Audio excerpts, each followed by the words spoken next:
public support whatsoever.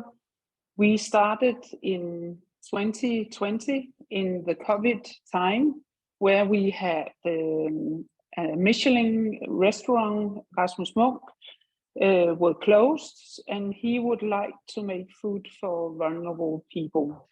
And he started up doing that while the restaurant was closed, and realized that this is a problem not only in the COVID time, but there's a need of food for those people below in our down below in our society. So we organized to borrow a kitchen, and we have been there for 3 years, ready to shift.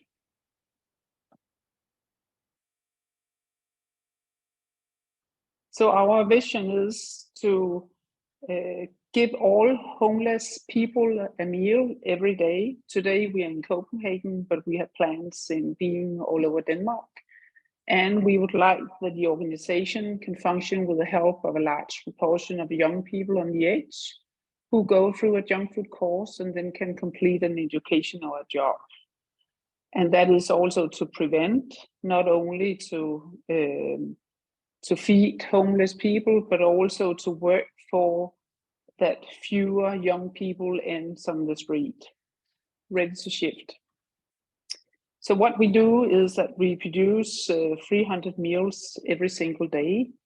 We are organized by employed chefs. We have 3 chefs and 3 trainers in our kitchen, and we work 7 days a week, produce more than 300 meals every day. We hand it out to 12 shelters who either hand it out as a takeaway or get it in big trays and serve it as a meal. Of course, when you serve a meal, then you get much bigger results, because then you sit all down, you socialize, and you talk to your person behind, just sitting next to you, and you get so much more than just the meal, because otherwise they will sit in their small rooms, not getting anything to eat and not talk to anyone. So we know that it does a very, very big difference for those people. It lowers violence and conflicts. The homeless people feels it's comfort, it's love, that somebody has organized themselves in order to make food for them. They're used to get a leftover for a lunch or a dinner, something that should have been thrown away. But now it's actually somebody who have devoted themselves to doing this. We'd use volunteers in bringing out the food.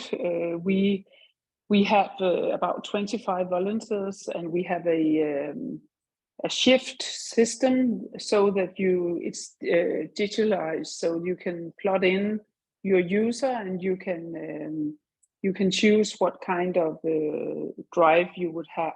Often it's in the afternoon where the food is driven around. It's a meal for the evening. We use volunteers for our strategy, people who would help us with all kind of things with the computers, developing our things that I will show you later on as well.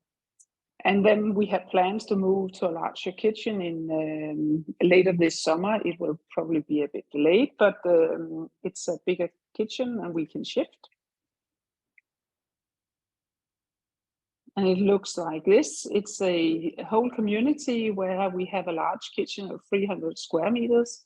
We can make 1,500 meals in that kitchen, and there will be a cafe, and there'll be rooms in order to include the surrounding buildings and people who live there. You can shift again. So now we comes to what all you other have talked about as well, which is very important to register all the surplus food. We have got people to help us so we can scan it, all the surplus food with our phones. So we get it into this system. It's a system called Orca Scan. And then we have registered all kind of goods that we get. We can transfer to the Excel app, and thereby you can work with the figures on periods, on different kind of groups, whether it's dairy or meat or whatever it is, so that we can deliver to our donators. All the food industry needs this kind of measurements in order to prevent food waste. For example, when you go to the Easter or the Christmas, there's plenty of surplus food. If they can see last year we bought so and so much, then maybe we're gonna buy a little bit less this year, and then they can save money. So we combine it as well to CO2, what is called aftryk. Footprint. Yeah, it's a sorry? Footprint. Yeah, footprint. Yeah, exactly. So that we also can measure how much we have saved. Otherwise, it would just have been thrown out. They can use it in their sustainability reports, and it's a very popular CSR project to work with for those in the food industry, because it is such a nice way to both hit the food waste and also the social sustainability. So we can tell them how many meals did you, for example, we have one food industry food company who is donating 16 tons of food to us in last year. It counted out to be more than 40,000 meals. And it is very good for them to write in their reports. You can shift. So in JunkFood, it was started up like a project that should work for vulnerable people to make food for them. And suddenly we became also a food waste company, because we have found out that it lowers our costs for raw materials, that we get all this surplus food. And it demands a lot of creativity in the kitchen, which the chef thinks that is really good fun. So it has been a really important part of our business. We cover about 40% of our food by getting all this surplus food, and as soon as we get more space, then we will have our cost lowered even more. So we will make agreements with more companies and get much more in-house. Often we don't have space for it where we are now. But as Peter also said, we hit also this conflict with companies that it's much easier for them to throw it out. It's annoying for them to spend time to separate the goods, deliver them, or just to find out where to place them if we pick them up themselves. So we need the government to help us in this, either to punish the companies if they throw it out, or to motivate them by giving the tax reduction by donating food. No. They need to be nurtured. We get food that is about to be expired. Either we freeze it, or we prepare it and freeze it, or we prepare it and deliver it. So that means sometimes we need to change the menu for the day, because we get a big delivery of whatever fish that has to be used for the day. Of course, we get damaged food, cans that has been damaged on the transport or whatever, but there's nothing wrong with them. And of course, we need to get big amounts of all the food, and that's why we work with other wholesalers or the primary industry. We use about 40 kilograms of meat each day, and we use about 50, 60 kilograms of vegetables each day.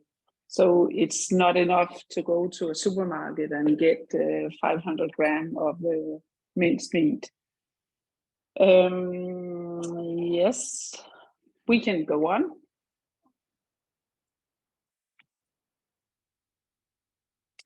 And of course, we do other activities. We aim at being a professional organization. We are a prize. We have been given a prize, a Nordic award in the category of food for money. We have made a photo exhibition. We have made a book, a podcast. We are doing brand activation, and we are exercising our personnel in order to be able to handle the young people on the age in the best possible way to bring them further in the community. And we do that because we are dependent on support from foundations and from companies. Why we are doing everything in order to be as professional as we can. And we want to be sustainable, and we can go to the next. Yeah, I'll just cover the business partners, which is primary the food industry. The food industry is super easy to work with because we can tell all those good stories about we are having surplus food, we cover so and so many meals and so much CO2 footprint and so ever. But all the other companies that we're working with, which are lawyers, shipping agencies, communication companies, whatever, we make business partners with them in order to get money out of them. Those money we can do anything for. We can pay our wages. So it's very important for us to get those collaborators, and it's also important that we get our message out so that everybody gets to learn what we are doing. We can go to the next. So we want to be future financial sustainable, because when you start up giving this group a meal and they find out what difference it makes from them, then it's unbearable to stop.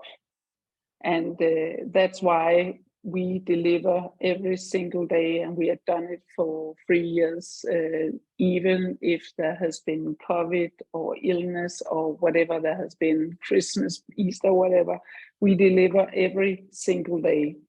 And we know that foundations will stop supporting us after some years, then they would like to support something else. Why we are developing JunkFood products and this young people in social work, we want to be so good that we can sell this process to the public in order to show that we get young people further in this business. We can go on. And the target group for the young people is the young people who is living on some of the places that we deliver food to, who is out of home, and they're in risk of dropping out of their education, and they have already dropped out of it, or they live in those shelters that we deliver food to already. So they are familiar with JunkFood. We can go on. And in the new kitchen, we want to make this meaningful community where we make leisure jobs. We take the young people, as mentioned, in the kitchen, and we have a project that is going on called Social Freelancers, and we have the volunteers.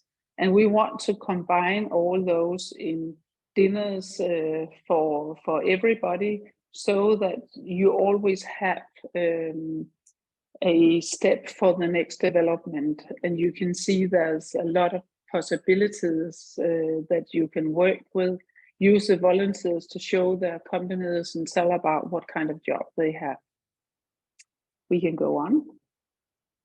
So this one is in Danish. That's a mistake. I'm so sorry. But this is our social initiatives is the food for the street people, and it's for the young people to get a job and to get an education. And our economical initiatives is sale of products, it's surplus food, it's donations and support, it's volunteers, and it's other collaborations. It's like pro bono advertising agency, accountants, and so on. That is what is going to feed, and we gotta spread our finances on those different boxes. Today we are primarily supported by foundations. We can move.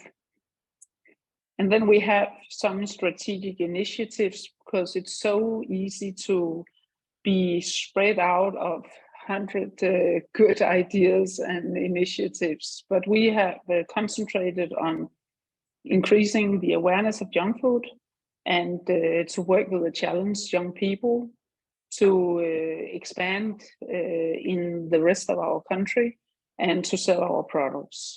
So that is our 4 initiatives that we are spending time on for the moment. Yes, I think we are about to be there. Yes, we are. We are at the end. I hope that that we have spread our knowledge a little bit now, so you know what JunkFood is doing. So thank you.